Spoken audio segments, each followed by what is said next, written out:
तो नमस्कार, मैं रवीश कुमार। ये किताब है राजदीप सरदेसाई की, जो अब हिंदी में आ गई है। 2014 चुनाव जिसने भारत को बदल दिया। चूँकि मैं मानता हूँ कि जो हिंदी में इसका अनुवाद किया है जिन्होंने, अनूप कुमार भटनागर, वो भी इस किताब के एक तरह से लेखक ही हो जाते हैं कि इतने सारे पन्नों के साथ गुजरते हैं। पर इस किताब के बहाने एक दिलचस्प बात बताऊं कि राजदीप, बरखा और अर्नब, ये तीनों एक ही कंपनी एनडीटीवी से शुरू करती हैं अपने टेलीविजन की जिंदगी, और वहाँ भी कॉम्पिटिटर हैं, और जब बाहर जाते हैं तो वहाँ भी कॉम्पिटिटर हैं। और इन तीनों ने अपने अपने हिसाब से टेलीविजन में एक लकीर खींची है, कुछ लकीर छोटी की है, कुछ नई लकीरें बनाई हैं, कुछ मिटाई भी हैं।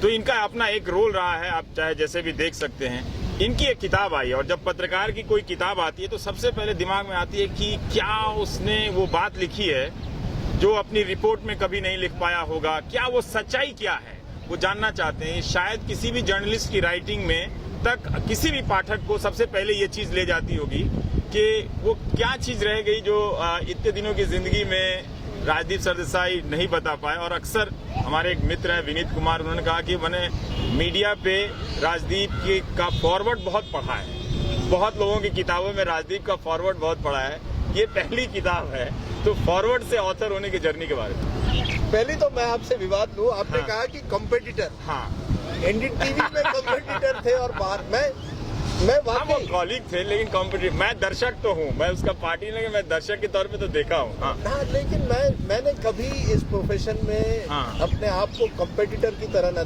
नहीं देखा। मैंने पत्रकारिता को देखा है कि ये एक तरह से अपने जिंदगी में एक तरह से ये मेरी जर्नी है, मेरी दूसरा जो करे, तीसरा जो करे, मैं कभी कभी उनकी प्रशंसा करता हूँ, कभी आलोचक बनता हूँ, लेकिन कंपेटिटर वो हिस्सा है, वो हिस्सा है। टेलीविजन में अब स्पर्धा आ गई जो पहले नहीं थी। मुझे लगता है पहले एक तरह से पत्रकारिता में हमारे सबके बीच एक हेल्दी रिस्पेक्ट हुआ करता था, हम एक दूसरे को एक म्यूचुअल रिस्पेक्ट हुआ करता था।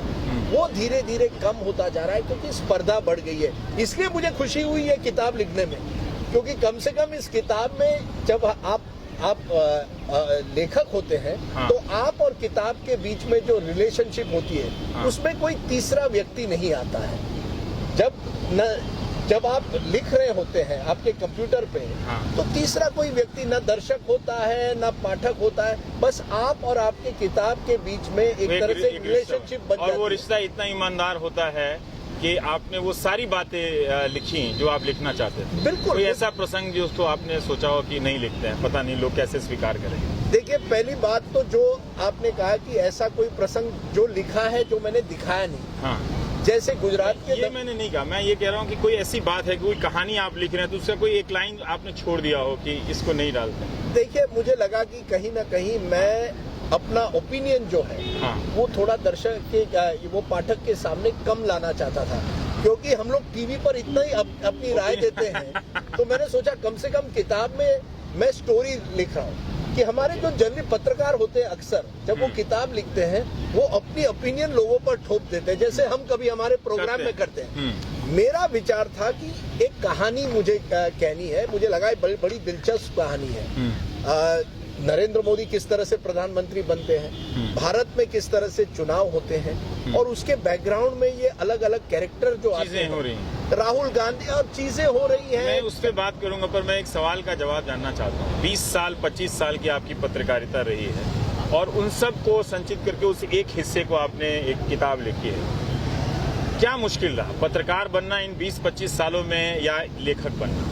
देखिए, मुझे लगता है कि लेखक बनने में जो मजा है वो शायद कई सालों तक मुझे टीवी पर नहीं मिला, क्योंकि टीवी पर देखा गया एक तरह से आपको छोड़कर बहुत कम पत्रकार हैं जो इस फॉर्मूला फिल्म से दूर हटकर कुछ और करना चाहते हैं। तो टीवी पर कभी कभी हम इस टीवी के इडियट बॉक्स में उसके हम एक तरह से प्रिजनर बन गए, कैदी बन गए हैं। किताब में मुझे लगा एक खुलापन था, एक फ्रीडम बहुत दिनों के बाद मिली, तो बहुत मजा आया। और मुश्किल भी है, क्योंकि आप जब आपके सामने एक ब्लैंक स्क्रीन होता है जब आप शुरुआत करते हैं, और फिर 130,000 वर्ड की किताब लिखना मुश्किल है लेकिन मजा आया। तो चलिए, एक नए प्रोफेशन की तरफ आप गए हैं। आपने लिखा कि 2014 का जो साल है चुनाव जिसने भारत को बदल दिया, तो इस चुनाव को किसने बदला? इस राजनीति को टेलीविजन ने, सोशल मीडिया ने या एक ऐसे नेता ने जो इन सब को साधने की शक्ति रखता था? मुझे लगता है जो आपने कहा सब चीजों ने कुछ न कुछ बदला है। जैसे पहले जो चुनाव होते थे वो मैदान पर होते थे, बड़ी बड़ी रैलियां होती थी, बोट क्लब पर जाओ या पटना में गांधी मैदान पर जाओ। अब जो होता है चुनाव वो होता है कि टेलीविजन पर लाइव प्रोग्राम हो या सोशल मीडिया पर, ट्विटर पर हो कि इस रैली में इस नेता ने ये कहा, या आप कहीं ना कहीं व्हाट्सएप पर लगा देते हैं। तो वो एक बदलाव अपने पब्लिसिटी में हुआ है कि किस तरह से नेता लोगों से संपर्क करता है। पहले बड़ी रैली से करता था, अब वो मीडिया के जरिए करता है।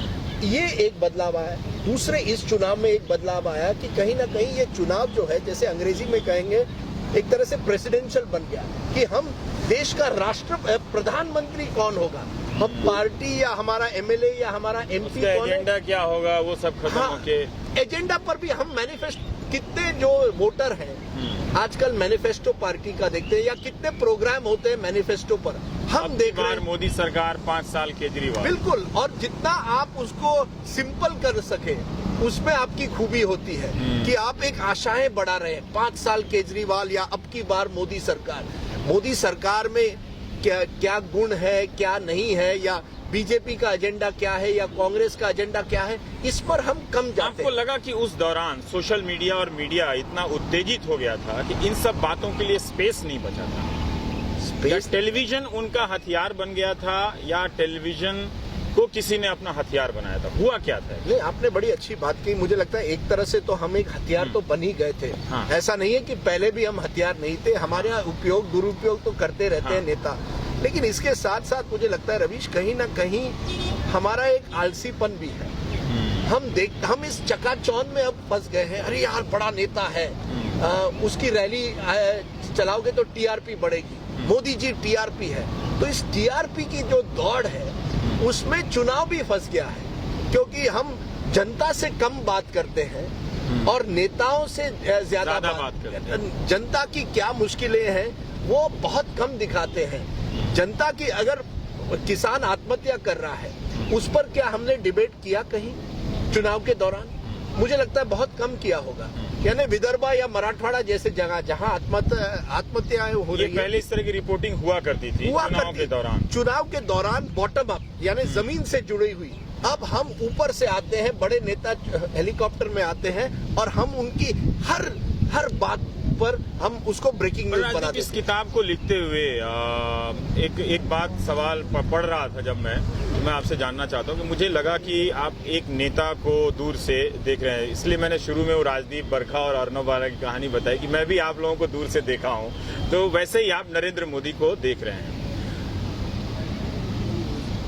चूंकि वो इतना प्रचंड बहुमत लेकर आए और जब आए तो ये कहा गया कि सब कोई उनसे डरता है, मीडिया भी उनसे डरने लगा है, कोई वो अपने बात खुलकर नहीं कह रहा है। हम आपसे जानना चाहते हैं एक लेखक से कि इस किताब में एक नरेंद्र मोदी की यात्रा भी है, उसको लिखते हुए क्या आप उतने निर्भीक रह पाए? मैंने बिल्कुल कोशिश की है, क्योंकि मुझे लगा कि ये जो यात्रा आप कह रहे हैं, न केवल मोदी जी की यात्रा है, मेरी भी यात्रा है पत्रकार होने से। क्योंकि पहली मेरी बड़ी स्टोरी एक तरह से थी 1990 में जब रथ यात्रा हुई, और मैं तब प्रिंट में था। मैं टाइम्स ऑफ इंडिया के लिए लिखता था और मुझे भेजा गया यात्रा के गुजरात का कवर करने के लिए। तब मोदी जी उस गुजरात लेग के इंचार्ज थे।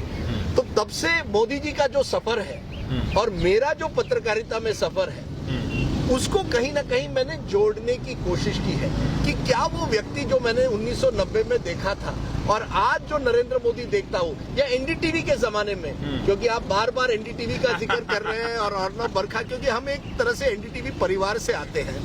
उस जमाने में नरेंद्र मोदी इसी तरह से ओबी वैन पर तैयार रहते थे हमारे लिए। 1 घंटा एक बार रुके थे क्योंकि बारिश हुई थी, ओबी नहीं चल रही थी। मोदी जी अपना छाता लिए हुए 1 घंटा रुके जब तक वो टीवी पर आए।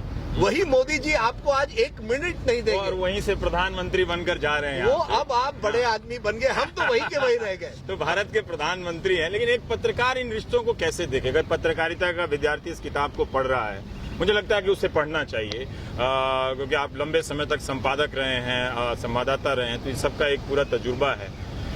कई जगह आपने लिखा है कि आम आदमी पार्टी के नेता ने कहा कि आपको टिकट दे देते हैं। अमित शाह आपसे कह रहे हैं कि तुम आम आदमी पार्टी में चुनाव लड़ो, तो आप कह रहे हैं कि अब बीजेपी से लड़ा दो, तो अमित शाह कह रहे हैं कि मैं ही विरोध करूंगा अगर बीजेपी से टिकट मिलेगा।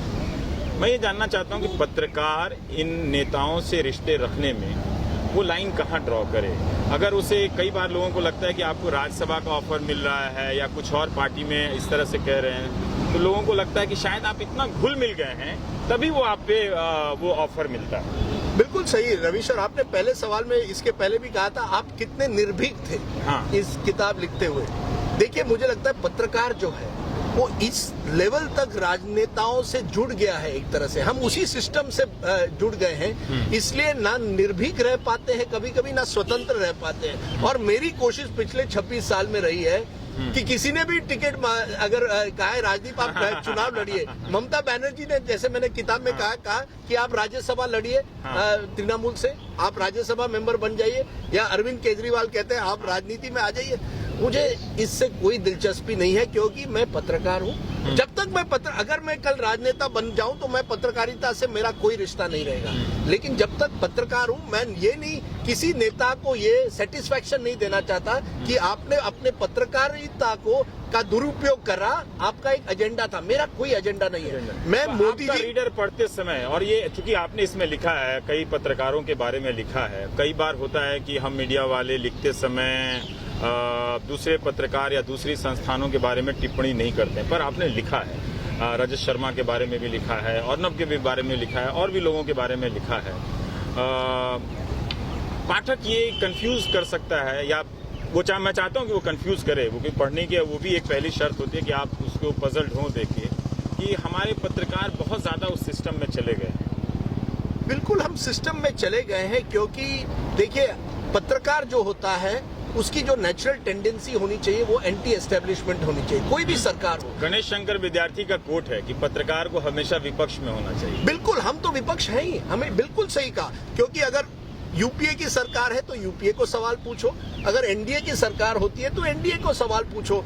अब प्रॉब्लम ये हो गया रवीश कि जब मोदी जी दिवाली मिलन करते हैं तो हम सवाल उनसे नहीं पूछते, हम उनके साथ सेल्फी लेना चाहते हैं। बड़े बड़े पत्रकार, बड़े बड़े संपादक वो तो मोदी जी के साथ सेल्फी लेना चाहते हैं। या सोनिया गांधी को सवाल, इतने साल सोनिया गांधी 20 साल से राजनीति में है, क्या हमने उनको कठोर सवाल पूछे हैं? राहुल गांधी को पूछे। तो हम एक तरह से नेताओं के सामने विपक्ष की भूमिका अदा करने के बजाय हम उसी सिस्टम के एक भाग बन गए हैं, और इसीलिए बहुत कम पत्रकार भारत में किताब लिखते हैं, और अगर लिखते हैं तो ऐसी किताब लिखते हैं कि जय जयकार करते हैं किसी व्यक्ति की। तो मैं इस किताब में जय जयकार नहीं है, मैंने किसी व्यक्ति की जय जयकार नहीं की। कांग्रेस वाले दुखी हैं, कह रहे हैं आपने राहुल गांधी के खिलाफ लिखा। मैंने कहा राहुल गांधी को केवल 44 सीट आए। कुछ लोग कहते हैं पहला चैप्टर देख के कि आप अभी भी 2002 और नरेंद्र मोदी को भूले नहीं। अरे भाई, मैं क्यों भूलूं? मैं तो पत्रकार हूं, मैं तो सवाल पूछता रहूंगा। मैं आपकी तरह उनका कोई चेयर लीडर नहीं हूं। सोशल मीडिया वाले में मैं पढ़ रहा था कि मोदी ने कहा कि तुम और तुम्हारी पत्नी आजकल ट्विटर पे बहुत एक्टिव रहते हो। उस वक्त आपको डर लगा? मुझे कभी डर नहीं लगा, लेकिन लगा था कि वो धमका रहे हैं। नहीं, धमका नहीं रहे, प्यार कर रहे हैं। नहीं, प्यार तो नहीं कर रहे थे, लेकिन ये तो जरूर लगा कि देखिए आज के जो नेता हैं वो ये भी देख रहे हैं कि आप ट्विटर पर क्या मुझे लगा ट्विटर जो है ये एक तरह मेरा पर्सनल स्पेस है। पर जब मुझे नरेंद्र मोदी जी ने रिमाइंड किया कि देखिए आप ट्विटर पर क्या लिख रहे हैं, तब मुझे थोड़ा डर नहीं, लेकिन मैं चौकन हो गया। हाँ, कि आप जो ट्विटर में लिखेंगे वो आपकी प्राइवेट स्पेस नहीं है, वो मोदी जी तक बात पहुंच रही है। पर देखिए, नेताओं से पत्रकारों का एक रिश्ता बन जाता है, खट्टा मीठा जो भी है, वो चलते फिरते टोक देते हैं कि आजकल बहुत खिलाफ लिख रहे हो, आजकल ठीक है। पर जब आपने पत्रकारों के बारे में लिखा, जैसे अर्नब के बारे में लिखा कि किस तरह से वो राहुल गांधी का इंटरव्यू लेने के लिए अपना पूरा टीआरपी का चार्ट भेज देते हैं, या रजत शर्मा की, उन लोगों ने बाद में कभी कुछ कहा? नहीं, कुछ कहा नहीं है, मैंने किसी की आलोचना नहीं की है। मैं तो कहता हूं कि अच्छी बात है कि आपको एक्सक्लूसिव इंटरव्यू मिल गया, क्योंकि हमारे बीच तो स्पर्धा होगी ही। पर इस तरह से टीआरपी चार्ट भेज देना कि ये लीजिए, ये देखिए आप, जैसे मैंने कहा रवीश, कहीं ना कहीं हमने पत्रकारिता को बॉक्स ऑफिस बना दिया है, और इसीलिए कुछ खबरें जो हैं वो जनता के सामने आज आती नहीं है। मैंने किसान के आत्महत्या के बारे में एक खबर दी है। आज के ज़माने में यूरिया के प्राइसेस जो हैं वो इस लेवल पर पहुंच गए कि कुछ इलाकों में किसान विरोध कर रहा है, वायलेंस पर उतर आया है, हिंसा हो रही है, लेकिन हम ये दिखाते नहीं है। पर नेता लोग भी टीआरपी को अभी बजट में मैं केंद्रीय राज्य मंत्री क्या हमारे साथी जब ट्राई कर रहे थे तो उन्होंने कहा कि रवीश कुमार नहीं दिया, उन्होंने तो कहा कि जरा उनकी टीआरपी बताइए कितनी। तो नेता लोग भी अब इससे काफी प्रभावित हो गए कि टीआरपी दे, और उन्होंने मुझे इंटरव्यू नहीं दिया बजट में। नहीं, बिल्कुल। और एक जो आपने बात पहले भी की कि नेता और जर्नलिस्ट के बीच में रिश्ता, देखिए नेता और जर्नलिस्ट के बीच में एक रिश्ता तो होगा क्योंकि हमको उनसे खबर लेनी है, वो हमारे सोर्स बन जाते हैं। ये मैं नहीं कहूंगा कि हम कोई सन्यासी है जो केवल हमारे एडिट टेबल पर बैठेंगे और हम उनके साथ नाश्ता भी करेंगे, उनकी गाड़ी में भी बैठेंगे। बिल्कुल करेंगे, नाश्ता करेंगे, उनके साथ हेलीकॉप्टर में जाएंगे, लेकिन हमें एक जो लक्ष्मण रेखा वो ये है कि हम आपके हमेशा, जैसे आपने सही कहा, आपके हम एक तरह से वॉचडॉग रहेंगे। आप उसे विरोधी कहें या जो विरोधी मैं नहीं कहूंगा, लेकिन वॉचडॉग रहेंगे। हम आपकी हर बात को एक तरह से उसका एनालिसिस करते रहेंगे। विनीत हमारे मित्र हैं, उन्होंने आपकी किताब पे एक टिप्पणी की है और वो चाहते हैं कि मैं आपसे पूछूं। वो आप लिख रहे हैं कि मोदी के व्यक्तित्व के बारे में बाकी बातों की चर्चा करते हुए राजदीप ने एक बात बहुत बारीकी से कही है। अब सुनिएगा, कैमरा क्लोजअप राजदीप के चेहरे पे। हाँ, शुरुआती दौर में मोदी हंसते बहुत थे, लेकिन तब भी उनकी आंखें पलक नहीं झपकती थी, स्थिर शांत बनी रहती थी। ये पेज 6 पे लिखा है। और बाद तक भी आंखों की इस बारीकी पर नजर रखते हैं। पत्रकार बाकी सवाल करते तो वो जवाब देते, लेकिन जैसे ही कोई सवाल जशोदाबेन या गुजरात 2002 को लेकर करता, वो नहीं, उनकी आंखें बोलने लग जाती। Page number 231। ये आंखें, मतलब प्रधानमंत्री की आंखें क्या है, उस नूर में क्या हो रहा है? नहीं, ऐसा है या उस नूर में क्या नूर? नहीं, ऐसा है, कभी कभी कुछ व्यक्तियों की आंखें इस तरह से होती है कि अगर वो आपको देखे तो डर तो लगता है। डर लगता है, डर लगता है। और मैंने एक इंटरव्यू मोदी जी का किया था अक्टूबर 2012 में। जब भी मैंने उनको कोई कठिन सवाल पूछा तो उन्होंने जवाब नहीं दिया, केवल इस तरह से या तो मेरी तरफ घूर कर देखा या तो दूर कहीं देखते रहे। तब मुझे की छांव में दूर कहाँ देख रहे थे वो ये मोदी जी आपको बताएंगे, लेकिन कहीं ना कहीं डर तो लगता है, क्योंकि मोदी जी का साफ है कि अगर वो किसी सवाल का जवाब नहीं देना चाहे तो वो केवल अपने आंखों से अपना जवाब दे देते हैं। आपने लिखा है कि वो एक दूसरा व्यक्ति बन जाते हैं जब वो आंखों से बात करते हैं। बिल्कुल। मेरे दोस्त भूपेंद्र चौबे ने उनको एक बार पूछा था केशु भाई पटेल के बारे में। जैसे ही उन्होंने केशु भाई पटेल का सवाल पूछा तो उन्होंने इस तरह से देखा भूपेंद्र की तरफ, तो मुझे लगा कि कहीं ना कहीं वो उन्होंने साफ इशारा किया, ये सवाल का मैं जवाब नहीं दूंगा, और अगर आप वापस पूछे तो मेरी आंखों की तरफ देखिए। बेहतर बदलाव क्या हुआ है नरेंद्र मोदी? देखिए, मुझे दिल्ली आने के बाद, मतलब इस किताब को लिखते समय जब किताब खत्म हुई होगी तब वो 5-6 महीने 9 महीना बीत गए होंगे, बेहतर बदलाव क्या हुआ? हर नेता में एक बेहतर बदलाव होता है। बिल्कुल होता है, और मैं मोदी जी की प्रशंसा इस बात की करूंगा कि वो हमेशा कर्मठ रहे। गुजरात में जब रथ यात्रा संभाल रहे थे तब भी बड़े कर्मठ नेता की तरह संभाल रहे थे, और आज भी मैं समझता हूँ कि वो 2400 घंटे राजनीति करते हैं और 2400 घंटे उनका इस पर एक तरह से ध्यान है कि मैं किस तरह से जनता के बीच में मेरी लोकप्रियता बढ़े।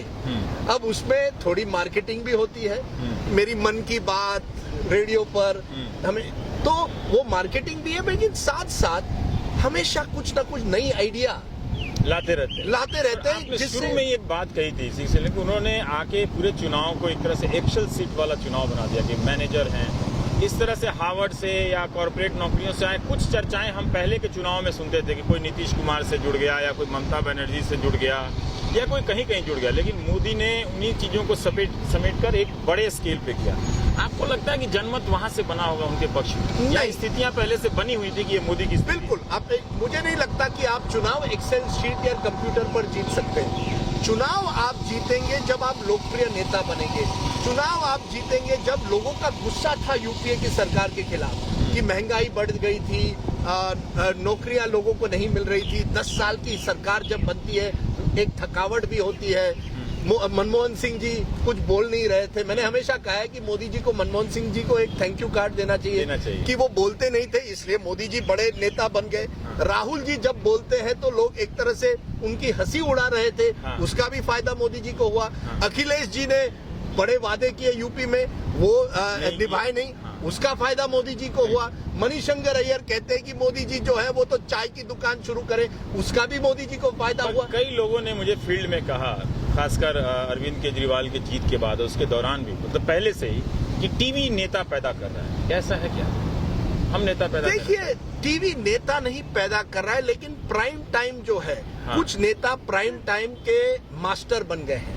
उसमें मोदी जी और केजरीवाल दोनों शामिल हैं। मोदी जी और केजरीवाल प्राइम टाइम जानते हैं अच्छी तरह। जब केजरीवाल जी ने 49 दिन के बाद रेजिग्नेशन दिया था, उन्होंने शाम को 8 बजे दिया था या 7 बजे, प्राइम टाइम में। मोदी जी जब मेडिसन स्क्वायर गार्डन जाते हैं और भाषण करते हैं, तो उन्होंने इस ऐसे समय पर किया जहां इंडिया में प्राइम टाइम हो। मैं देख रहा था उस दिन मन की बात मोदी जी की, जो हमेशा 11 बजे सुबह होती है। एक तो रविवार पहले वो सुबह नहीं हुई, क्यों? क्योंकि उस दिन क्रिकेट की मैच थी। तो मोदी जी जानते थे कि सुबह अगर मैं मन की बात पढ़ूं तो लोग मेरी मन की बात नहीं, लेकिन क्रिकेट देखेंगे। नेता बेहतर कम्युनिकेटर हो गए हैं। पर ये कहना, हाँ बिल्कुल, और ये कहना कि टीवी नेता को बनाता है।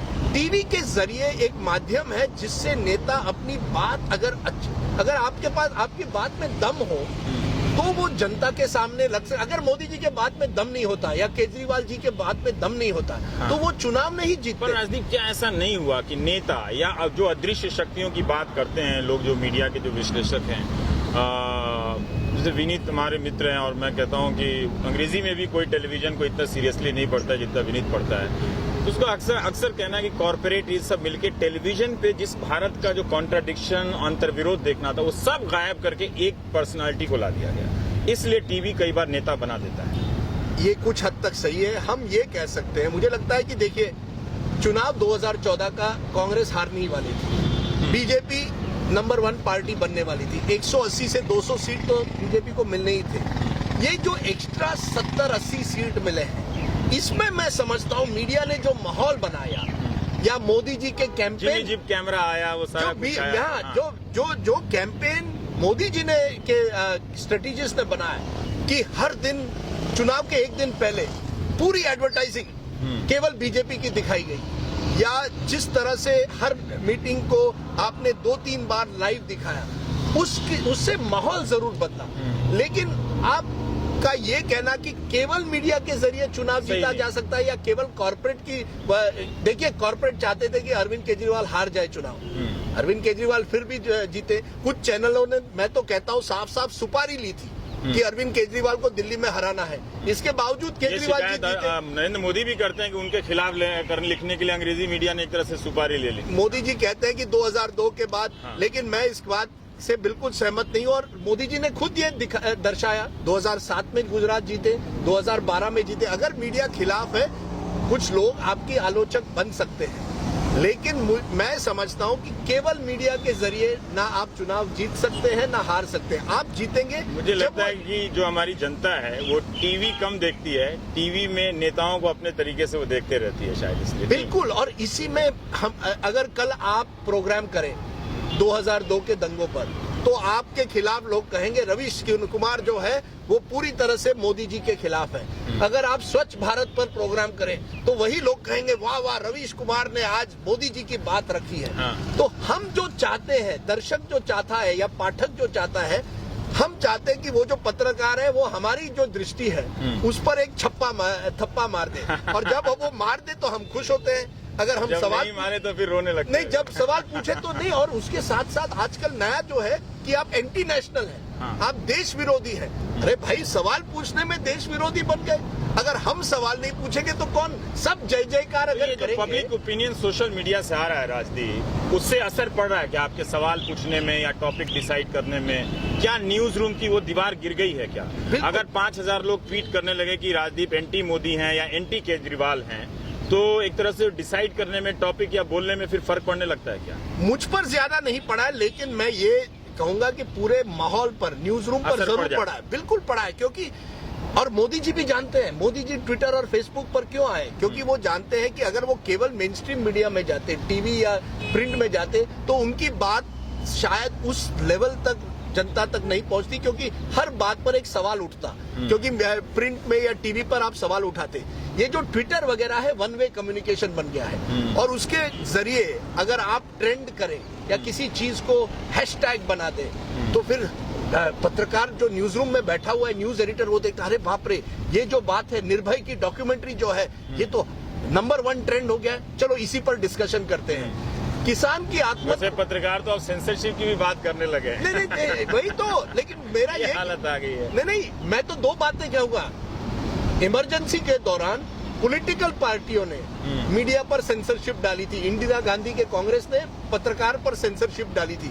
आज पत्रकार पॉलिटिकल पार्टी पर सेंसरशिप डाल रहे हैं कि हम केजरीवाल को नहीं दिखाएंगे, या आम आदमी पार्टी को कम दिखाएंगे, या इस नेता को ज्यादा दिखाएंगे। हम किताब पे तो ये एक रिवर्स इमरजेंसी, ये एक रिवर्स ये इमरजेंसी दर्शक और पाठक को समझने की जरूरत नहीं। और मुझे लगता है कि ट्विटर और फेसबुक पर ये किसान की आत्महत्या पर मैं फिर कहूंगा, वो ट्रेंड नहीं होता, नहीं होता, हैशटैग नहीं होता, इसलिए आप उसको शाम को नहीं दिखाते। लेकिन छोटी सी छोटी घटना जो सेंसेशनल है, साक्षी महाराज ने कुछ कह दिया, या आदित्यनाथ ने कुछ कह दिया, या ओवैसी ने कुछ कह दिया, ये जो फ्रिंज एलिमेंट्स जिसे हम कहते हैं, जिसको हम पहले नहीं दिखाते थे न्यूज रूम में, बिल्कुल नहीं दिखाते, वो तो मेन स्ट्रीम बन गए हैं, क्योंकि हम विवाद चाहते हैं। हम हर विषय पर टीवी पर आज विवाद दिखाना चाहते हैं। हम अच्छी खबर लोगों के सामने नहीं दिखाना चाहते, या खबर जिसके लोगों पर के आम आदमी पर कोई उसका इम्पैक्ट हो, उस तरह की खबर नहीं। पर ये राजदीप, आपकी इस किताब में हम एक प्रयोग है, ये वीडियो ब्लॉगिंग है एक तरह से, तो एक अनौपचारिक बात हो रही है किताब को लेकर और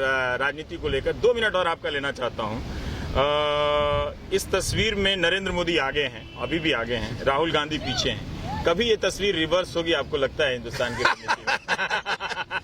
पहली बात, पार्ट 2 किताब आ जाए कुछ। बिल्कुल, पहली तो बात, किसी ने मुझे कहा कि आपने इस किताब में राहुल को दिखाया क्यों? तो मैंने कहा कि हर स्टोरी में एक हीरो होता है, हीरो के साथ साथ एक साइड एक्टर, कैरेक्टर एक्टर भी होता है। मतलब देवेंद्र वर्मा होता है या विनोद मेहरा होता है। या मैं विलन नहीं कह रहा, लेकिन इसीलिए मैंने कहा कि विनोद मेहरा या देवेंद्र वर्मा होता है। मेरा ये कहना है कि जैसे मोदी जी को 200 सीट तो मिलने ही तय थे बीजेपी को, ये 70-80 सीट जो मिले क्योंकि कांग्रेस कमजोर हो गई, उसमें राहुल गांधी का कुछ हिस्सा है, केवल उनका नहीं, मनमोहन सिंह, अखिलेश यादव, मायावती, शरद पवार, इन सब का एक हिस्सा है। लेकिन आपने कहा कि क्या ये रिवर्स हो सकता है? देखिए, राजनीति में कुछ भी हो सकता है। अगर आप 5 साल बाद अगर स्थिति देश की बदली, क्योंकि नरेंद्र मोदी जी ने एक किया है, इस चुनाव में उन्होंने कहा अब की बार मोदी सरकार, अच्छे दिन आएंगे। लोगों को लगता है कि अब मोदी जी आ गए, अच्छे दिन आ गए, लेकिन भारत को चलाना कोई जादू की छड़ी नहीं है। अगर अच्छे दिन नहीं आते हैं, अगर अच्छे दिन नहीं आते हैं, अगर तो राहुल के अच्छे दिन आ जाएंगे, ऐसा भी हो सकता है। नहीं, इतना सिंपल नहीं है। अगर उनको भी मेहनत करनी पड़ेगी। आप बताइए, 6 महीने पहले, 7 महीने पहले केजरीवाल भी चुनाव हारे, राहुल गांधी भी हारे। केजरीवाल ने मेहनत करके लोगों के सामने, लोगों के बीच में जाकर उन्होंने मेहनत की। राहुल वहीं के वहीं अभी भी आत्मचिंतन कर रहे हैं। आत्मचिंतन से आप चुनाव नहीं जीतेंगे। हैं कि किताब लिखने के लिए नैनीताल जाएं छुट्टी लेकर, है ना? नहीं, देखिए, मैंने ये किताब, हमारे मास्टर कहते थे कि ये मत सोचो कि तुम अभी लिखना है तो अभी लिखो, ये कभी नहीं होगा कि तुम छुट्टी लेकर नैनीताल जाओगे और फिर किताब लिखोगे। तो राहुल गांधी नैनीताल वाले साइकोलॉजी से आते हैं। रवि जी, मैं नैनीताल नहीं गया किताब लिखने, लेकिन मैंने एक बात की, 3 महीने मैंने टीवी नहीं देखा। जब मैं ये किताब लिख रहा था, मैंने टीवी पर न्यूज नहीं देखा। रात को मैं कुछ स्पोर्ट्स देखता था, क्योंकि स्पोर्ट्स मुझे पसंद है। लेकिन मैंने एक निर्णय किया कि मैं टीवी नहीं देखूंगा। अगस्त 15 को जब मोदी जी ने भाषण किया, तो मैंने उस दिन मुझे लगता है टीवी देखा होगा, लेकिन उसको छोड़ के एक पर्सनल सवाल पूछना चाहता हूँ, ये टफ क्वेश्चन। राजदीप के घर में 2 पत्रकार हैं जी। तो सागरिका से तो भले बरखा और अर्नब से कंपटीशन नहीं हुआ होगा, हालांकि मेरे न्यूज रूम में देख के कोई विश्वास नहीं करने वाला है, लेकिन फिर भी सागरिका से कैसा रिश्ता रहता? पत्रकार वाला, पत्नी वाला नहीं पूछ रहा। देखिए, आप बार आजकल काफी सागरिका घोष की आर्टिकल को ट्वीट करते हैं। मैं जानना चाहता हूँ, क्योंकि वो आपसे पहले सीनियर ऑथर हैं, आपसे आप बिल्कुल, उन्होंने 2 किताबें आपसे पहले तो फिर से मैं कहूंगा, अर्नब तो एक तरह से, मैं और अर्नब के बीच में एक अच्छा रिलेशनशिप हमेशा हुआ करता था। हम लोग एक साथ प्रोग्राम करते थे, न्यूज आर करके। आप समझ लीजिए उसके नॉइज लेवल क्या होंगे उस प्रोग्राम के। बरखा के साथ भी बहुत काम किया है। सागरिका के साथ एक तो मुसीबत है कि वो मुझसे बड़ी अच्छी लेखिका है। उनकी राइटिंग स्किल जो है मुझसे कई बेहतर है। तो मैंने बहुत कुछ सीखा भी है। उन्होंने रीड्राफ्ट तो नहीं किया? नहीं रीड्राफ्ट नहीं, मैंने उनसे हर चैप्टर दिखाया। हाँ। उन्होंने हर चैप्टर में मुझे सजेशन दिए। अच्छा। लेकिन उसके साथ साथ मैं कहूंगा कि एक तरह से इंटरनल घर में कंपटीशन कभी कभी हुआ करती थी। हाँ। लेकिन वो हेल्दी कंपटीशन है। हाँ। लेकिन मैं लोगों को कहूंगा कि अगर आप पत्रकार हैं और अगर आप शादी करना चाहते हैं तो हो सके। मैंने बहुत कुछ सीखा है और उनके भी अनुभव हैं, उनके भी विचार हैं। और देखिए, कभी ऐसा लगा कि सागरिका ने इतना अच्छा लिख दिया हो कि आप फिर अपने घर में ड्राइंग रूम से बालकनी में आ रहे हो कि ये मुझे लिखना चाहिए? बिल्कुल, कई बार ऐसा लगा। हाँ? कुछ दिनों पहले उन्होंने शादी नंबर 1 एक आर्टिकल लिखा, लालू जी और मुलायम जी हाँ। के बीच में जो शादी हुई थी। मैंने कहा यार इस तरह का मैं भी लिखना चाहता हूँ, क्योंकि एक शैली होती है। हाँ। हर व्यक्ति के पास एक शैली। सागरिका ने कभी कभी मुझे भी कहा है कि यार तुम ये लाइव टेलीकास्ट बड़ी आसानी से कर लेते हो। हाँ। तो मैं तो कहता हूँ मेरा से, और मैंने अर्नब को भी एक बार कहा था, कान में तार ओबी के लिए तैयार। तो जब लाइव होता है तो बस वो एक अलग एक धुन में आ जाते हैं। हाँ, और आप खास फिर बोलने करके लाइव इलेक्शन के दिन पर तो हर व्यक्ति के पास कुछ गुण होते हैं। लेकिन बहुत कुछ सीखा मैंने हर व्यक्ति से। मैं ये भी कहूंगा, मैं ये नहीं कह रहा हूँ क्योंकि एनडीटीवी खबर पर जा रहा है, मैंने प्रणय रॉय, राधिका रॉय, कई लोगों से बहुत कुछ सीखा है। क्योंकि हर व्यक्ति को हर दिन, और आर.के. लक्ष्मण मेरे पहले गुरु थे, उन्होंने मुझे कहा, मैंने कहा सर आप ये कार्टून रोज करते, कभी आपको ऊब नहीं जाते ये कार्टून करने से? उसने कहा हर दिन मेरे लिए नया है, हर दिन मैं कुछ नई चीज सीखता हूँ। एक जो सबसे जरूरी है, क्योंकि हम किताब पे बात कर रहे हैं, अगर कोई पाठक इसको खरीदना चाहे तो किसने छापा है? इसने पेंगुइन ने हिंदी में ही छापा है। बिल्कुल। और ये कहाँ से मिल सकता है अगर कोई वेबसाइट से खरीद? आप पेंगुइन के वेबसाइट से इसको खरीद सकते हैं। हाँ। मुझे लगता है ये अमेजोन पर भी आ गया है। आप वहाँ, और हर पेंगुइन हर अब बुक स्टॉल में जहाँ हिंदी किताबें हैं वहाँ ये किताब बिक रही। मुझे दुख इस बात का है कि हिंदी जो किताब है वो जैसे हिंदी चैनल्स उभर कर और अंग्रेजी चैनल से बहुत आगे निकल गए हैं, आज तक हो या एनडीटीवी इंडिया हो, उसी तरह से ये किताब जो है वो अंग्रेजी किताब से आगे निकल जाए। क्योंकि जब लिखता हूँ मेरी कॉलम वो हिंदुस्तान टाइम्स में छपती है और दैनिक भास्कर में छपती है। दैनिक भास्कर की कॉलम में 100 लोग कम से कम उसका जवाब मुझे देते हैं, अंग्रेजी में 5 लोग जवाब दें तो बड़ी बात होती है। तो मैं समझता हूँ कि हिंदी का जो पाठक है वो एक तरह से आपके साथ डिबेट करना चाहते हैं, आपके साथ डायलॉग करना चाहते हैं। और मैं चाहता हूँ कि आप भी एक बड़ी किताब लिखे रवीश। मैं आपको एक सवाल पूछूंगा, एक कि आपने अब तक बड़ी किताब क्यों नहीं लिखी, और दूसरा, जैसे आपने किसी एक इंटरव्यू में कहा कि राजदीप मुझे टोकते थे मेरे बाल के बारे में कि देवानंद की तरह तुम बाल क्यों रखते हो। अभी भी मैं बाल देखता हूँ कि थोड़े सफेद हो गए, लेकिन देवानंद की तरह अभी भी आप लिखते हो। और मैं आपको कांग्रेचुलेट करना चाहता हूँ कि इस पूरे जो स्पर्धा की जमाने, टीआरपी के जमाने में आपने अभी तक एक पत्रकारिता की एक जो इंटेग्रिटी है उसको कायम रखी है। ये बड़ी बात है। ये एनडीटीवी की वजह से है, पर खैर थैंक यू। एक सच्चाई ये भी है कि आप लोगों ने इस इंटरव्यू में देखा होगा कि हम दोनों कितनी बराबरी से बातें कर रहे हैं, पर ऐसा नहीं था। जब मैं नया रिपोर्टर बनकर आया था तो सचमुच राजदीप के सामने 5 मिनट के लिए खड़ा भी हो जाता था तो आधे समय तो पाँव कांपते रहते थे। तो ये मेरा भी इम्तहान था। इस तनाव से मैं घर से जब यहाँ तक आया तो मैं इतने तनाव से था कि मैं राजदीप सरदेसाई का कैसे इंटरव्यू कर सकता हूँ। तो वो कैसे किया, जो चेला था अपने गुरु का इंटरव्यू कैसे किया, इस पे भी इस किताब के साथ साथ आप रेटिंग दीजिएगा। ये मुश्किल होता है कि उस बराबरी का स्तर हासिल कर लेना पत्रकारिता में जिससे आपने सीखा हो, और उसी तरह से आप सवाल कर रहे हैं। कितना बख्शा या नहीं बख्शा ये अलग चीजें होती हैं, पर यही शायद पत्रकार और नेता को, और या फिर सत्ता से अपनी रिश्तेदारी में हासिल करनी पड़ती है वो जगह कि आप बराबर होते हुए करीब जाकर भी वो विपक्ष की जगह, विरोध की जगह, आप सवाल करने की जगह बचा कर रखें। जैसे मैंने अपने गुरुजी के साथ किया कि सब कुछ सीखने के बाद भी वो बराबरी की जो जगह है वो हासिल करते हुए हमने इस गुरु ने चेले से बहुत कुछ सीखा है। ये कोई रिश्ता अद्भुत है जहां गुरु चेले से सीख रहा है।